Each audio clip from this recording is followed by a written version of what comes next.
You guys, I am so excited for this podcast. If you have obviously been listening for any amount of time, you know that your girl doesn't like to stay up here. We like to go in deep. And when I met Coach Keith at an amazing event called the Secret Knock in San Diego, I was just like instantly, there was just something that was drawing me to him. And when we started talking, it didn't stay up here for long. It instantly started going down deep. And I said, hey, man, you have to be on the podcast. And then finding out what he does of being I don't want to get it wrong, self relationship coach, the self relationship coach, the only one out there. It was just a no brainer because what he's about to just in like pull the curtain back, shed light on all of the things are things that so many people need to hear, need to listen to. And there's just going to be some good meat to this. I just have a great feeling. So, Coach Keith, welcome to the podcast. I'm very excited that you're here. Before we really take a scuba dive, because we're going to go in deep pretty quick, I have that feeling. Tell the folks at home a little bit about yourself so they can get to know you as well. Yeah, I appreciate you having me on. Thank you. So I'm Coach Keith. I'm a best-selling author. I've authored a couple of books, and I've been a co-author on one. And my third book I'm really proud of is coming out this summer. It's going to be about relationship systems. So when I'm not writing, I'm coaching people one-on-one. I have a practice both in Northern and Southern California. I meet people on Zoom. I've been out to the NFL a couple of times and just corporate clients I speak in there. And my passion is just helping people come into better relationship with themselves. So I have to ask, when people normally come to you, are they saying, hey, it's me, or is it the other person? Like, what do you see the most when people come to you? Yeah, usually they come to me because they're trying to solve a problem, right? And it's a perceived issue of like a business or a marriage or an athlete that isn't performing well on the field and wants to perform better and get into a different mindset. Corporations want to solve problems with their employees and why aren't they performing as teams well enough? So they call me for an array of reasons, but it always comes back to the one reason, which is how do you view yourself? Like, what is the view you have? How in line are you with your higher self, with your values, with things that matter most to you in life? Where are you when it comes to that? And so typically it's always something over here, and then we kind of get back to like the focal point, we get present, and then things change as far as the conversation and the coaching goes. My Absolutely. coaching is much different. I don't have any answers. A lot of coaches out there that tout themselves as coaches are consultants or mentors because they're giving answers. But I believe that people are, naturally creative, resourceful, and whole. I mean, they have the answers inside of them, which is just my job to ask a lot of inquisitive questions to get those answers to draw out. So, I just approach things a lot differently than most coaches. I appreciate that because you're right. Everybody does have the answer, quote unquote, right? But if you Yeah. ask those right questions and they can take that look deep inside and answer it, it's like, oh, I had this in here. It's just somebody taking the time to help lead me there. Now, when it comes to just when they've realized, hey, it's me, I need to take a deeper look inside. Why do you think people are so hesitant to, even start with themselves? Like, and they're always ready to point the blame. Like, where do you think that comes from? I mean, I think I think we all have a level of trauma, right? Our subconscious mind is there to keep us safe, and I think people will stay within the realm of what that feels good to them. So I think that they don't want to go deep because it doesn't feel good, right? It's like you have to look inside, and most of us just like walk over the feelings we're having in the present moment, whether it's a relationship that just ended. Okay, great. I'll cry for an hour and then I'll just move on. I'll get back online. I'll date online. The business didn't work. Okay, I'll get a job. I'll join my friend's company. And we find a way to talk ourselves into feeling good. However, all that energy gets trapped within us Mm. and then also helps reprogram that safety mechanism in our brain. And so most people don't want to feel what it needs to feel to like get through things. So how could they start? I would love to start there. How could they start learning how to feel so they can get through things? Yeah, I mean, it's like living in the present moment, right? I mean, presence is everything. We've probably heard this a lot of times, right? Even from our parents when we were younger. But living in the present moment, a lot of people are bringing their past to the present. and then they're dealing with the past and the present moment. So they're not actually here right now, or they're worried about something out there in the future. And so again, they're not in the present. So I'd say number one is bring everything back to the present moment, because if you think about it, it's all we ever actually have. Right now, you and me are having this conversation. That's all that's there is. There's nothing else. It's all that's happening right now is this conversation. But most of us live our life like the next thing, or I have to blame that person, and then it brings the past into the present, which is not really a powerful way to live. I remember when I was caught in that cycle where I was constantly living from my past and bring it into the present. And then it's just, that's where people just really stay stuck. And Yeah. then luckily for me, I got around the right people. I got to see things from a different perspective. And I was like, Mhm. well, I don't want to keep repeating the same. I want something different. And that's where so many things I know changed for myself.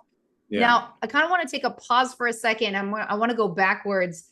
Tell us a little bit about your story and maybe a defining moment or something that got you to where you are today.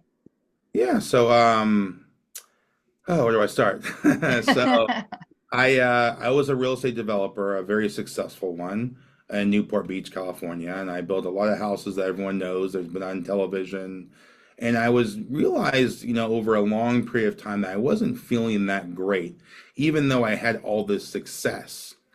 I told the story this morning that I just remember leaving in my convertible Lamborghini, and I was driving down the street. And I was actually going to my son's baseball game when it hit me, and I'm like, I'm not really happy. Mm. I just closed a ginormous deal. Like most people have been like jumping from the rooftop, but I realized like I'm not really happy, and I kind of felt like this cloud over my head. And so, months of that went on, and I started speaking out about to friends, and they would say, "Stop talking like that. You sound weak. You're a Mm. man. Suck it up." Right? I've been hearing these mantras about men since I was young, and it goes back to the playground. It was like in 8 or 9 years old, somewhere around there. I fell down. I scraped my arm, and I was crying. I'll never forget. And there was an older kid on the playground. He comes over, slaps me across the face, and he says, "Boys don't cry," and call me a bunch of choice words. And I was like, "Whoa!" Dang. Right? And then from there, I went on to play football, and I had a successful football career. And I was playing in high school, and I was going to play in college. And the whole time, I always heard "suck it up."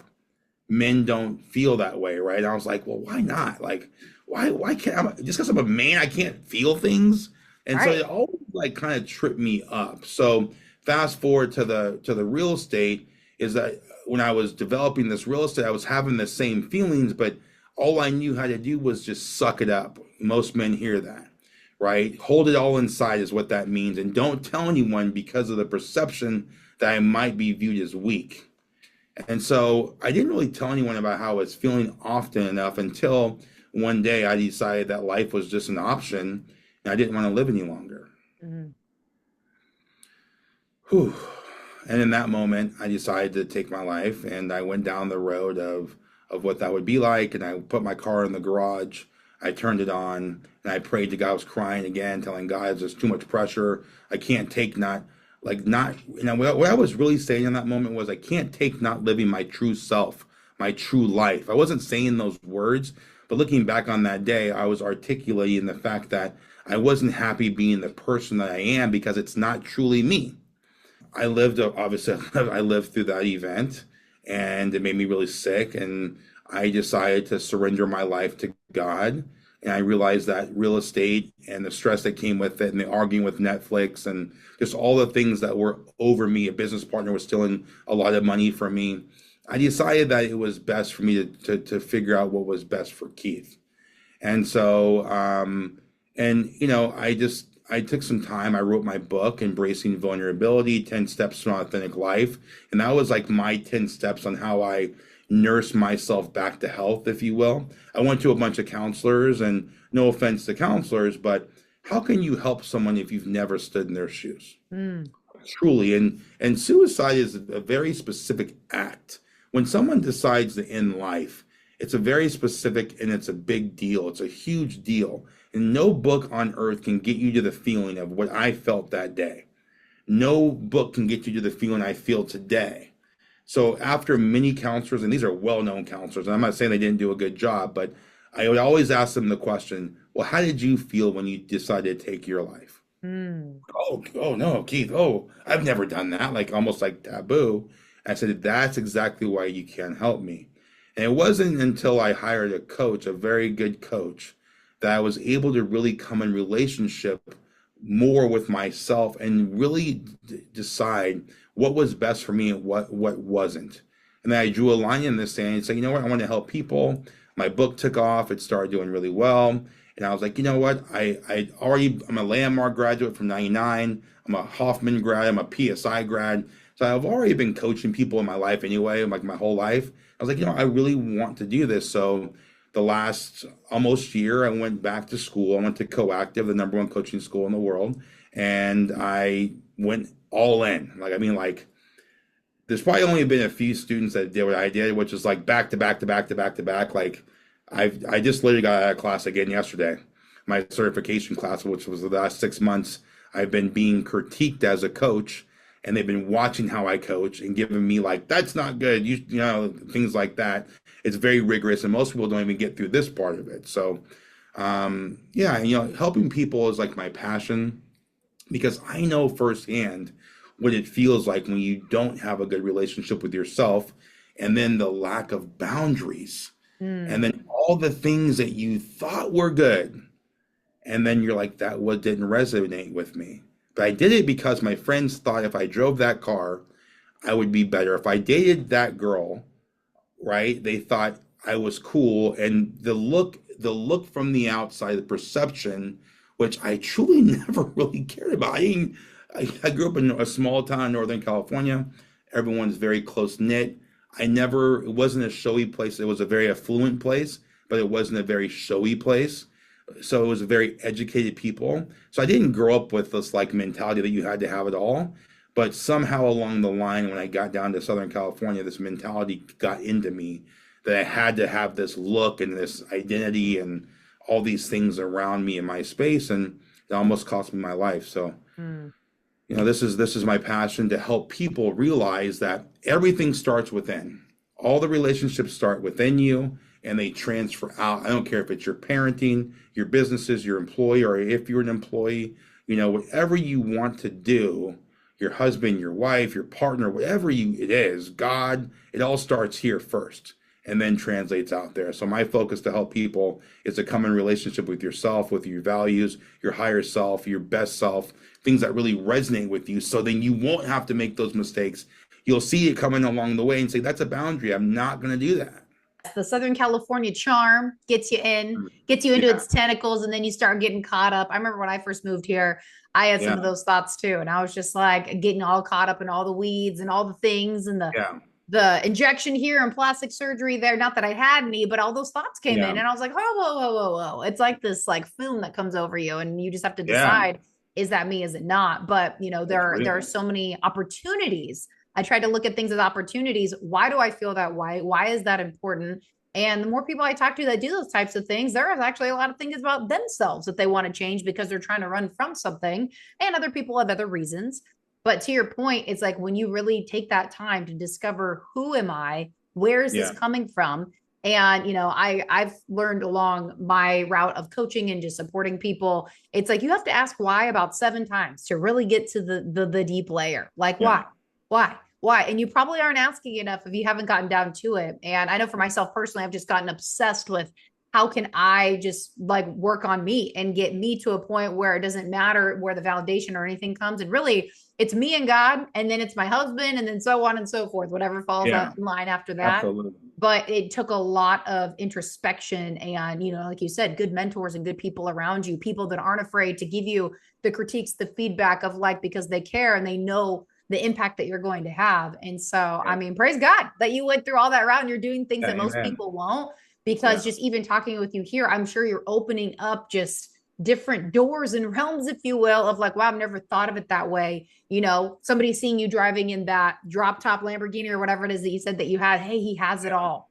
Don't think about that. Don't cry about that. Don't show those emotions. Yeah. When I know for myself as a female, definitely being more so A type, and I used to be super A type and masculine back in the day. The Mm. first time I ever saw a real man cry, when I say a real man, I mean like a burly man, like He was like a Samoan dude, just like stacked, and then broke when we had this. We were doing this like leadership conference, and it changed Mm. something in me of like, oh wow, for so Yeah. long women view men as you cannot do this, and society says that, and all of that. Yeah. But the feelings and the emotions that y'all process, especially for us as women needing to be led and lean on you, right? Is Yeah. so important. So I just love the work that you're doing, whether obviously helping male, female, but it's the stuff that people need. They're looking for the strategy, they're looking for the money, they're looking for all these other things, but really it's like there's probably just a lot of healing that they need to do in order to obviously get those things that they're really Yeah. chasing. And it's tough for men. I mean, here I am, I'm a man that wrote a book from a male's perspective, from a godly perspective, which I was also told not to do. And I did Mm, it anyway because it's who I am, and I'm never ever again gonna go against who I am for anybody. come on. But the thing is like, as men, we do harbor a lot because in our mind, we're the ones who are like kind of taking care of the nest, if you will, Mm-hmm. right? I mean, we all know that you're in charge at home. However, in our mind, right, the way we view it is like, okay, she's in charge, but I'm also like, I have to protect her also, who is in charge, right? That's how we view it. And so we harbor a lot of the stress and we don't talk about it. And how do I know that? It's because I've been doing this for years and all my clientele one-on-one are women. And so it's not that men don't ask me questions because they always do, but it's few and far between. Like, hey, how would they ask me like a one thing, and I'm like, oh, I don't solve problems for people, but let's have a session, we'll talk about it. And somehow that session doesn't come often. Mm, So I just know to men out there, it's okay to feel like my famous quote is, just because I'm hurting doesn't mean I'm weak. mm. And I said that and it went viral. And the reason why is because it's true. I'm hurting. I'm probably hurting right now in some capacity, right? I'm not ever going to be through all that's happened to me in this life. However, there is a way to deal with it. And I believe, especially now with all the anxieties, I can imagine like I'm losing my ass in real estate to this day. I got two properties left and I'm like, oh my God, I'm losing, right? We don't know what's happening in the world. There's all this like uncertainty and government jobs are being lost. We haven't seen that in the last 20 years. Right. All these things happening, but I believe as a community we can heal this together, but we have to talk about it. And talking about it doesn't mean we're weak, it means we're human. And we just have to talk about it. So I encourage men to step up and let's talk about it. Let's open the conversation. Women, you got it down. You got We it are an down. eight beams. Yeah. You know how to call your girlfriend and say, you know what, this doesn't feel good to me. Men, we say it and then we look at each other like, what's he thinking? You know what I mean? Right. Is he gonna cry? Is he gonna like, is this awkward? We gotta run. Let's go do something else. Yeah, okay, forget that. Let's go have a drink. Mm-hmm. Let's go, do things that aren't healthy for our bodies. Let's watch that pornography. Right? Let's do things that get our mind off things versus dealing with what's on our mind. So I just encourage anybody who's dealing with anything, let's deal with it head on. Let's get past it before it does something to you. Because still to this day, suicide is really relevant. It's middle-aged men, Mm. number one, and then women are catching up, but it's middle-aged men. And this is why, because we're not talking about the things that are on our mind. Create Yeah. the space. Like we are wired. I mean, scripturally, we are wired to carry each other's burdens. Doesn't mean we have to carry the weight, but allow people just to talk and just to be heard and be 100%. understood and let Yeah. emotions flow. I remember as a female, I used to actually think crying was weak for females. I was like, I can't be around a bunch of these weak women. Like, this is crazy. Well, the Yeah. joke's on me because over 5 years later, now we have a massive global women's organization and we're all in the feelings and in the healings Yeah. and the cryings and all the things. And I'm Yeah. like, wow, how the tables have turned because I used to see it as weakness being grown up with brothers. But now it's like your vulnerability, your emotions actually is strength. And the Yeah. person who can show those emotions is actually one of the strongest people in the room. And Yeah. so I love how you really center a lot of things around that vulnerability because I know for some Mhm. people, the V word is a curse word. They would never go there ever, ever Mhm. because it's too much for them. And so, kind of as we're wrapping up today, I mean, there's so much goodness that's in here. And obviously, people are going to want to know how to connect with you, Coach Keith, and I'll have all that in the show notes. And real quick, you just said something I want to touch Yes, on, if you don't please. mind, really quickly, is you said you grew up with brothers. Mhm. So you had a hard time because of the stigma that they felt, right? And Mm. what I want to say to you women is that don't you feel better when you're able to be in your feminine versus your masculine all the time? Like, I'm sure, like in the workforce, because there is still an injustice on women that I hope to God changes, but there still is this injustice that men will get a higher pay and a better job over women, and that still is like that, and it shouldn't be. But however, so I understand why women would be in their masculine when they're outside the house. But what's happening is the breakdown of the family unit is Mm. because women are bringing that masculine energy back into the house. And I'm not saying like we have to go back to the caveman days, but I'm saying that if you look at that energy that's coming and then look at the divorce rate. In Mm. Orange County, it's 70%. Yes. California, I don't know. It's got to be at least 50% across California itself. I'm not sure statistically across the United States, but if we look at the numbers, what does that tell me? Right? It tells me we have an imbalance. And so I ask women, like, how does it feel to be in your feminine? They're like, what's that? It's I true. mean, what do you mean, right? Like, and they view a man as weak. They view your husband as weak. They view him not stepping up. And then I ask the question, are you allowing the space for him to step up? Mm. Right? Because life was supposed to be balanced. Women were supposed to be, I think people read scripture, right? You're a godly woman, and Yep. we take scripture out of balance, Mm. right? And every man knows the scripture that my wife should be doing this and she should be doing that, right? And she should be, right? But however, are you listening to your wife? Are you taking what she says to heart? Or are you saying like you better do this because I am the man, right? So it's like the space needs to be on both sides, but I would love our women to be more open to this space, right? Because I truly believe that the Bible was written for our benefit and it is the Word of God, right? Yes. And that Word of God is alive today and it's real. And like you said, you had a hard time being in your feminine energy because of your brothers were in their super masculine because they had to show their sister and no one's gonna touch my sister and she's all these things, right? So you're like, oh my God, I'm like, and you embrace that. But now you're married. I'm sure you and your husband are good. But you know what I mean. I'm sure you are embracing your feminine also. And I'm just like, hey, how does that feel? Does that feel better to be in your feminine, right? And I think Yes. that's the conversation I'd love to talk more about in the future because this is where we have a big breakdown in life, and the devil is at work attacking people. And it's so easy nowadays to attack the marriages and to attack men and to attack women. I think that if we can solve that, we can make this world such a better place.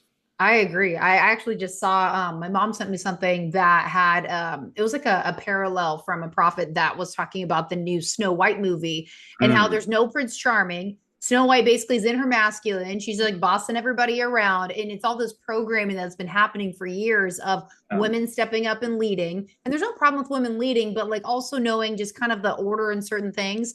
And for yeah, me, I always stepped into a leadership position. I knew I was meant to lead from a very young age. It was very evident, but I yeah, did struggle when I got married. We've been married for almost 5 years now. And it's like, yeah, I tell people it took me like almost like 4 years to submit to my husband, to truly actually in my heart know how to submit because of yeah, how I was raised and just things that happened to me in my past, obviously trauma that yeah, pushed me into, well, no one's going to do that again. And I'm going to take the reins and we're yeah, going to just get what we need to get. And that's what it's going to be. mhm, Until yeah, I found a man that allowed me to be in that space where I can be feminine, where I can let my hair down and I can be, that go getter that is part of my personality, but also have that love and that nurturing and so many things that honestly I didn't get to see growing up because my mom had to step into her masculine for a variety of reasons. But yeah, to your point, like when is enough?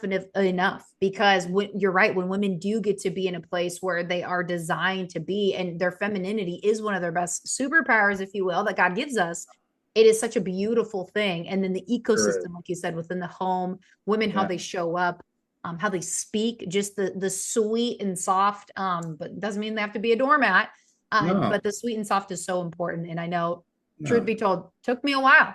It took me a while. My husband and I were like, shoot, like we just kept butting heads until I was like, okay, yeah, Lord, what are you trying to show me? So I think that is definitely a topic that I would love to have you back on and definitely go in because that is a right now topic to get people to understand this is a plan of the enemy. Let's push men out. Let's try to make them weak, have women rise up. And then they're wondering, where are all the men? What's happening? And Yeah. that's happened. Doesn't mean it's happening everywhere, but let's No, but this is stop it. a big problem in social media, and we got these dating apps, and people are Yes. becoming like this. What's a human? Oh, not good enough. Swipe left. Good enough. Swipe right. Like, are you Right. kidding me?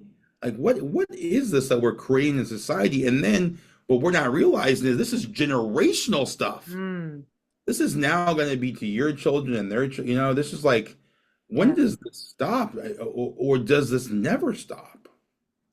You know, 100%. yeah. So I love to talk about that though. Yes, no, totally. I know one of the things before we jump off, and I'm like, gosh, we could just be on here for an hour, is Yeah. I tell people all the time, and this is a whole pod in and of itself. I am 35 years old, and the world's asking me when I'm going to have kids. You're late. Why don't you want to have kids? I'm like, trust me, I do. But the Lord specifically shared with me, I want to break things off in you and your husband before the kids come. And I gave the space. I didn't force it. I didn't get frustrated. I gave the space because that's how important I believe for me, at least my family. Like he gave me that word and said, just be patient. It's coming. Because Yeah. right now, I'm old. I'm going to be an old mom, which I'm not. I rebuke that. But it's one of those where when is enough enough? When are you going to stop the things that keep repeating itself? And so my husband and I, we've definitely, the enemy's had it out for us plenty of times because of the things that we're breaking off from both of our lines Yeah. before it comes through the Yeah. lineage. And so I want Yeah. to encourage anybody that it will take work, but it'll be so worth it. And even if you do have people, obviously, and have kids and family and all of that, it's never too late because people are always watching and you always have an opportunity to be an example. Yeah, what I will say to you from a coaching perspective, because you open the door, is that, it's really that piece of your brain, that saboteur voice that's telling you I'm too old, Mm, right? It's not really you in your best and highest self saying that. So the question would be, I'll leave you with, what's important about having kids? mm, And then when you align with that answer, the rest will just work itself out. absolutely. But now or in 10 years from now, Yeah. your time. Thank you for that. No, I believe all of that. I only say that, and I should have prefaced that's what society loves to tell me. And I'm like, I am in my prime.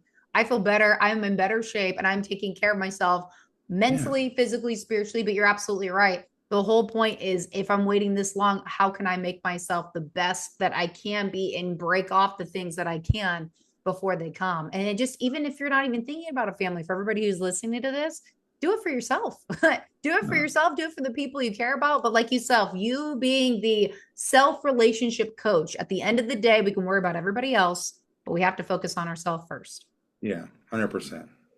Yeah. Coach Keith, this is amazing. We'll for sure have you back because obviously we dovetailed on a couple different conversations, and I'm like, gosh, Yeah.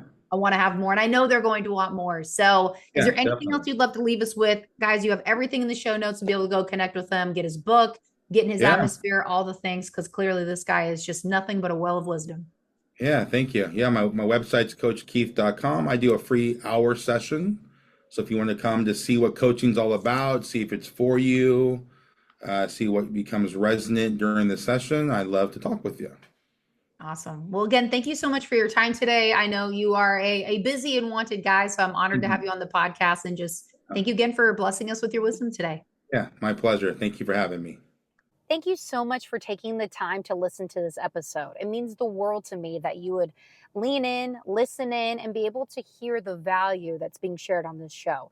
Don't forget, if you love this episode, rate the show, leave me a review, be sure to share it with a friend, and don't forget to tag me on social media. I will definitely be giving you a shout out.